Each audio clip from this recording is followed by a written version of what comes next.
আপনারা লক্ষ্য করেছেন গত বেশ কয়েক মাস যাবৎ আমাদের দেশের ভবিষ্যৎ, যে কোনো দেশের ভবিষ্যৎ, ছাত্র সমাজ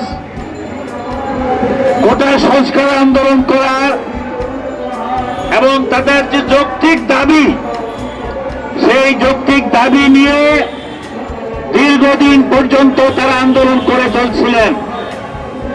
অত্যন্ত দুঃখের বিষয়, পতিত সরকার তাদের এই যৌক্তিক দাবি মেনে না নিয়ে বরং স্বৈরাচারী মনোভাব দিয়ে দীর্ঘদিন যেভাবে এদেশের জনগণ, শ্রমিক মানুষের উপরে একদলীয় শাসনের মতো দেশ চালিয়েছিল এবং যেভাবে নির্যাতন করে মানুষের মুখ বন্ধ রাখতে চেয়েছিল, সে লক্ষ্যেই তারা একটি যৌক্তিক আন্দোলনকে আলোচনার মাধ্যমে সমাধান না করে জবরদস্তিভাবে জোর জুদুর করে তারা তাদের সেই আন্দোলনকে দমন করতে চেয়েছিল। এক পর্যায়ে তারা ছাত্রদের উপর আন্দোলনে গুলিবর্ষণ করে তাদের লেলিয়ে দেওয়া পান্ডা বাহিনী দ্বারা। প্রিয় বন্ধুগণ, আপনারা লক্ষ্য করেছেন যখন ছাত্রদের এই যৌক্তিক দাবির ব্যাপারে সরকার আলোচনায় না বসে সমস্যার সমাধান না করে অন্যায়ভাবে যে পদক্ষেপ নিয়েছে, সে সময় এদেশের সাধারণ জনগণ, এদেশের শ্রমিক, খেটে খাওয়া মাজুর, যারা দীর্ঘদিন পর্যন্ত বিভিন্নভাবে নির্যাতিত হয়েছে, তারা পর্যন্ত সেই আন্দোলনে অংশগ্রহণ করে এবং উল্লেখযোগ্য ছাত্রদল এই আন্দোলনের মধ্যে এদেশের শ্রমিক, কর্মচারী, মেহনতি মানুষ, তারাও কিন্তু সক্রিয়ভাবে অংশগ্রহণ করে। এবং আপনারা হয়তো স্মরণ থাকবে, প্রথম যে হত্যাকাণ্ড হয়েছে তার 4 জনের মধ্যে একজন নিউ মার্কেটে সে ছিল শ্রমিক। তো আমরা যারা ইতিমধ্যে আমাদের নেতৃবৃন্দ বক্তব্য দিয়েছেন, যারা এই ছাত্র আন্দোলন, গণ আন্দোলন, শ্রমিক আন্দোলনে নিহত হয়েছে, যাদেরকে হত্যা করা হয়েছে, তাদের যারা দোষী তাদের দৃষ্টান্তমূলক শাস্তির দাবি করে বাংলাদেশ ট্রেড ইউনিয়ন কেন্দ্রের পক্ষ থেকে আমরা আমাদের বক্তব্য আগেই আমরা প্রচার এবং মিডিয়াতে দাবি করেছি এবং তুলে ধরেছি। আজকেও আমরা এখান থেকে ওই একই দাবির পুনরাবৃত্তি করছি। আমরা যারা নিহত হয়েছে, যাদেরকে হত্যা করেছে, ছাত্র, যুবক, শিশু, শ্রমিক, তাদের এই হত্যাকাণ্ডে যারা জড়িত, তাদের দৃষ্টান্তমূলক শাস্তির দাবি করছি। পাশাপাশি যারা ক্ষতিগ্রস্ত, তাদের ক্ষতিপূরণ, যারা এখনো হালতে আছে, তাদের বিষয়ে যেন সরকার, যিনি বর্তমান সরকার, অন্তর্বর্তী সরকার, তারা যেন সেই পদক্ষেপ গ্রহণ করে। প্রিয় বন্ধুগণ, আমরা আজকে কেন এখানে একত্র হলাম?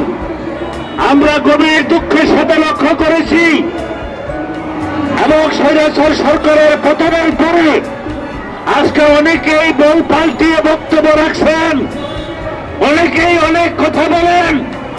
আমরা লক্ষ্য করলাম যেখানে অনেক শ্রমিক, হকার্স যারা মৃত্যুবরণ করেছে, তাদেরকে হত্যা করা হয়েছে, কোন আলোচক, কোন সভা সমাবেশে, কোন বৈঠকে শ্রমিকদের যে হত্যা হয়েছে তাদের কথাটা কেউ উচ্চারণ করছেন না। মনে হয় শ্রমিক হত্যা হয়েছে এই কথাটা বলতেও যেন তারা কার্পণ্য করছেন। প্রিয় বন্ধুগণ, আমাদের আজকের সম্মান সঞ্চালক তিনি বলছেন এবং আমাদের নেতৃবৃন্দ বলেছেন, আমরা স্বাধীনতা যুদ্ধে অংশগ্রহণ করেছি, দেশ স্বাধীন করেছি। সেই সময় দেশ স্বাধীন করেছে যারা, তাদের উল্লেখযোগ্য সংখ্যক হল এদেশের শ্রমিক, কৃষক। আমরা স্বাধীনতার পরে লক্ষ্য করেছি যারা লুঙ্গি পরে, গামছা পরে মুক্তিযুদ্ধ করেছিল, যে মুক্তিযুদ্ধের পরে এদেশের শ্রমিক পাকিস্তানি শাসক এবং শোষণের বিরুদ্ধে আমরা লড়াই করেছিলাম। আমাদের দুর্ভাগ্য, স্বাধীনতার পরেও এদেশের শ্রমিক কৃষকের কোনো উন্নতি হয় নাই, বরং আমরা লক্ষ্য করেছি বিভিন্ন ভাষায় বিভিন্নভাবে বিভিন্ন বক্তব্য দিলেও আমাদের শ্রমিকের অবস্থার পরিবর্তন হয় নাই। প্রিয় বন্ধুগণ, আমরা সরকার দলের নেতৃবৃন্দ বলেছেন অনেক সরকার পরিবর্তন হয়েছে, অনেক সরকার নির্বাচনের আগে অনেক কমিটমেন্ট দেয়, আজ পর্যন্ত এখন পর্যন্ত আইএলও কনভেনশন অনুযায়ী শ্রমিকদের যে রাইট সেই রাইট শ্রমিকরা ভোগ করতে পারছে না। আমরা এখানে দাঁড়িয়ে বহুবার বলেছি, এখন থেকে মাস 5 পূর্বেও আমরা বিরাট সমাবেশে বলেছিলাম, বিগত সরকার পতিত সরকারের উদ্দেশ্যে আমরা বলেছিলাম আপনারা যে পদ্ধতি নিয়েছেন, যেভাবে দেশ চালাচ্ছেন, একমাত্র হচ্ছে মালিক তোষণ, মালিকদের কোথায় দেশ চালাচ্ছেন, আমাদের কোথায় দেশ চালাচ্ছেন, আপনাদের পতন অনিবার্য। আমরা পতন চেয়েছিলাম, আমরা যেভাবে চেয়েছিলাম তার থেকে আরো নির্মম ভাবে তাদের প্রত্যাবর্তন হয়েছে। আমরা বলেছিলাম যে কোনো সময় থেকে শ্রমিকরা আমরা খারাপ আছি, তারা কর্ণপাত করে নাই, তারা শ্রমিক জনগণ সাধারণ মানুষের প্রতি তাদের কোনো মমত্ববোধ ছিল না। তারা ভেবেছিল যেভাবে শাসন করে চালাচ্ছে এভাবেই চালাতে পারবে, তাদের সেই স্বপ্ন পূরণ হয় নাই, হতে পারে না। ইতিহাস বলে না জোর করে ক্ষমতায় থাকা যায় না, জোর করে ক্ষমতায় থাকা যায় না, গুলি করে মানুষ মেরে ক্ষমতায় থাকা যায় না। এদেশের যারা মূল কারিগর শ্রমিক কৃষক তাদেরকে বঞ্চিত রেখে, তাদের অধিকার বঞ্চিত রেখে মালিকদের সুযোগ দিয়ে দেশকে এগিয়ে নেওয়া যায় না, ক্ষমতায় থাকা যায় না। এটা আরেকবার প্রমাণ হলো। প্রিয় বন্ধুগণ, আমি সে কথার দিকে আর যাচ্ছি না। আমাদের বাংলাদেশ স্টেট ইউনিয়ন কেন্দ্রের পক্ষ থেকে আমাদের সুস্পষ্ট কিছু দাবি এবং কিছু কথা আমরা শুধুমাত্র এই অন্তর্বর্তীকালীন সরকারের কাছে আমরা তুলে ধরছি না, যখন যেই সরকার আসে সেই সরকারের কাছেই এই কথাগুলি আমরা বলি।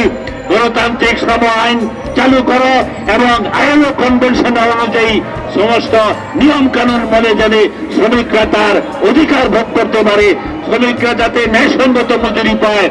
আজকে আগেও বলা হয়েছে, আগামীতে বলা হবে কিনা আমি জানি না, কারণ আমাদের গত 50-51 বছরে তাই বলা হয়েছে, উন্নয়ন হয়েছে।